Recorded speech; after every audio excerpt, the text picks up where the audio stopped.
On top of cleaning your piece and making sure it's dry, if there's any imperfections or it's laminate, make sure to give it a good sanding before moving on to the next step. Make sure to apply the paint in smooth, even strokes that follow the grain of the wood.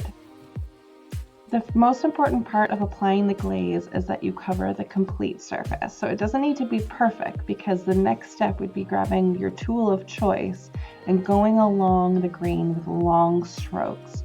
Basically, you'll be doing this until you get the texture that you're looking for.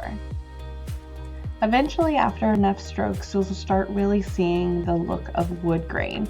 Again, this is completely subjective, so you can do this until you're happy with the results.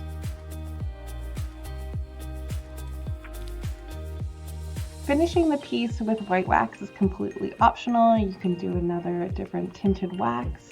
You could do another top coat, or you could not put a top coat on at all. So that's completely optional. I like the look of white wax because it creates more depth.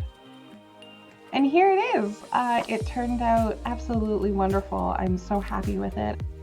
Again, this tutorial is great for anyone. It's great for any interior design style, coastal, modern, mid-century, you name it. This could definitely fit into any interior design style. If we didn't show you up here which is which, would you even be able to tell? I mean, I did it and I can't even tell. Thanks again for following along with our tutorial. We always have lots of DIY tips, tricks, inspiration. Jump over to our blog or follow us on social media for more. Thanks again.